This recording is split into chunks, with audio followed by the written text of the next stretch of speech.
Hello everyone and welcome to this week's video. Just a small announcement before I start this week's video rather than leave it at the end of the video, just to let you know that there is not going to be a video next week. Normally I upload every single Thursday, but because next week is going to be Boxing Day and because I work in retail, unfortunately I do not have time to be able to film a video for the next week. So I'm going to spend a little bit of time with friends and family over the next few days, so I won't really have much time to be able to film a video. So the next video will be in the new year, so I'm really excited about that, but I digress. I hope you guys are having a wonderful holiday season so far. I'm really excited for Christmas Day. I'm more excited about the food than anything else. I don't really mind about presents, but I'm more excited about food. And I really wanted to create a plant witch character, which you may have seen in one of my previous sketchbook tours. This is Holly Berry, and she has a little Christmas pudding bunny called Pudding, and they wrap up presents for all the little witches that go to the Plant Witch School Academy, and they make little presents for them and make sure that everyone gets their gifts. I kind of think of her like the Santa Claus of this universe. So her and Pudding bring Christmas cheer and festivities to everyone, and I really wanted to create this sort of like really homely looking scene where she's making presents, and I always imagine that her room all year round is Christmassy, so I really wanted to convey that. So the first thing I did with this was I planned a few thumbnails first of all, and then I built up my sketch scene. After I built up my sketch scene, I used some Unipin fine liners to create my line work. I'm really happy with this line work, and it's really detailed. If you ever want to create an illusion of stuff looking closer to your frame and stuff looking further away, you want thinner lines to towards the back and thicker lines towards the front. This creates this beautiful illusion of stuff being closer and further away. I also end up using my Winsor & Newton Pro markers in here, as well as my Prismacolors, and I also end up using a little bit of Unipin gel pen and a little bit of Fine Tech, and I think that's everything. I also use a little bit of daylight acrylic ink as well for the wash that I use later on. If you're for a full list of equipment, as always, that is listed down below in case you are interested in checking that out. But I really wanted my last video of the year to be something really detailed and really fun. I have a lot of plans for the new year and lots of projects that I really want to get on with, and I'm really excited. In fact, I think my first video that I'll do for the new year is like talking about plans that I have for next year and what projects I'm really excited to work on. It's just, there's so much I want to do, and it's just having the time to do it, because sometimes you don't always have time to work on everything that you want to at once. This was a really detailed line work. I think the line work alone took me nearly an hour and a half to do, just because there's so much detail in this piece. Overall, it can take quite a while to get the lines that I wanted. I was mixing between doing a 0.05 line, and the thickest lines I ended up using was 0.5 with the Unipin fine liners. And the reason why I tend to stick with the Unipin fine liners is because they work really well with watercolors, alcohol markers, and they say that they are fade proof and bleed proof, and so far with my experience with these, I absolutely adore them. In fact, I probably have the most Unipin fine liners in my collection of fine liners. Just overall with this, I just really wanted to create a very homely scene. The most difficult part of this was trying to stick to a colour scheme, and when it gets to the colours in a bit, I'll explain why. It was because with Christmas colours, they're very saturated tones, and I didn't want anything to be too desaturated. And creating shadows, sometimes with saturated tones, you have to use your light tones and then your desaturated tones to create like the really nice effect to it. Overall, I don't think it was massively successful in the end. There's quite a bit I could have done to do more, but overall I'm pretty happy with this. I think it would make a really cute Christmas card. It would make like a perfect little decoration, and I really do love Holly Berry and Pudding. I just think they're both such cute character designs. Originally when I drew her, I wanted her to have a darker skin tone, kind of like Marie's, but the more when I was doing it, I really wanted this like very pink toned skin.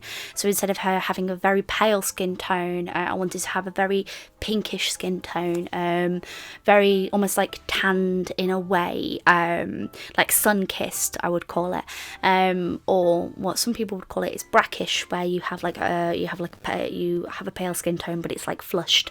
That's the kind of thing I was going for, just because when I was looking at it, it just felt like that's what it needed.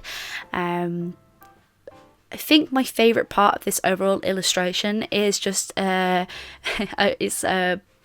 pulling away the ribbon on the present. That's really my favourite part, and if I could just isolate that part, I'd be really happy with it. I think sometimes like too much detail can overwhelm an image, and I think I may have slightly overwhelmed it in certain areas.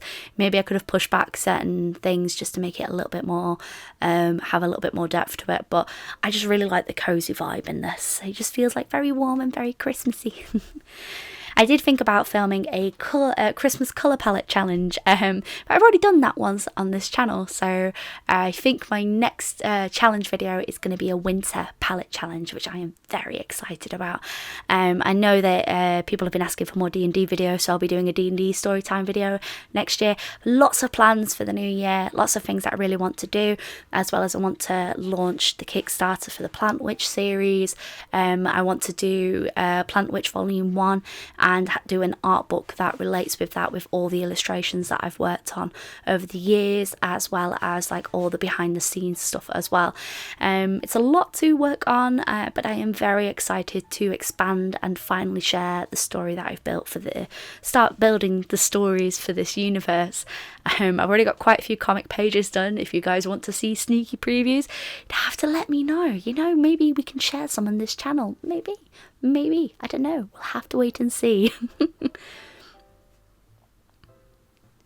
The whole thing with this is just trying to create balance with the colours, especially when it comes to using greens. So I try to use different colours and tonal ranges of green to kind of create like the desired effect that I wanted. I want with the colours, it's trying to create like a warm effect without it all being very, very similar. I mean, it ends up being a similar colour palette in general, because you have a lot of warm tones in there, and the green can throw it off a little bit, because especially if you have a cool tone green, it can really like throw off an entire illustration. So I was trying to think of like warmth and shading in certain areas. I think I went a little bit too far with like the purple wash over the top. It could have been a lot lighter, but you know, you live and learn from your mistakes. I know exactly what to do next time, how I would change it, and what I would do in the future. I think what I personally really enjoy about doing illustrations like this is they remind me of old school children's storybooks. I'm talking, I used to when I grew up, I was obsessed with the Enid Blyton series and the Faraway Tree and the Chronicles of Narnia. I used to look at the illustrations again and again, and I'd love to be able to find the small thing that I didn't see before. Detailed illustration has been something that's always interested me, even when I was small, up until who I am now. It's been something that has always inspired me as an illustrator. I think illustration has come in leaps and bounds, and there is so much more variety out there than there used to be. But detailed illustration is something that's always had a part in my heart.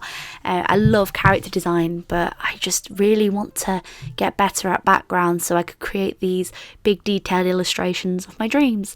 I always will, I think, prefer line art myself over colour, just because I think my line art is a little bit stronger than my colour, if I'm honest. Bella came to say hi. But that's just how I personally have felt for a long time. I just think my line art is stronger than my colour, and it is something that I want to branch out and get better with over the years. But it's the same with everything that you do. You learn and you grow from every illustration that you do. And overall, I really had a lot of fun this year with everything that I've done, and I'm really proud of a lot of the work that I've done, even if it's not perfect. It's the mistakes that make it perfect at the end of the day. So just to reiterate again, I will not be posting a video next week. I'm going to be taking a week off just because of retail, my day job. Unfortunately, I won't be able to post a video next week. I will be spending time with friends and family, and I'm very excited for it. And I hope you all have an absolutely wonderful Christmas, no matter what you do, how you celebrate it, whether or not you celebrate Christmas. I hope the holidays are really lovely for you. I hope you get to eat lots of lovely food, and I really hope that you get some creative, happy gifts. I am very excited for what the new year will bring. Just lots of plans and lots of things that I can't wait to do, and lots of projects I can't wait to get stuck in with. Definitely cannot wait to get stuck into some of these projects. So just putting a few final touches to the illustration. You can always say when you've overworked something, but this is the character design versus the illustration. Like I said, I'm quite happy with it. There's quite a lot of areas I can see where I can deepen with shadows. I'm going to go over that and really probably go back and have a look at it. Sometimes I can't see a mistake or can't see stuff until afterwards, and you know, that's just how illustration is and can be sometimes. Thank you all so much for a wonderful year. I hope you all have had an amazing creative year and have loved and enjoyed what you do. Thank you so much for following me and my content. I hope you have a wonderful Christmas, a wonderful new year, and as always folks, stay creative.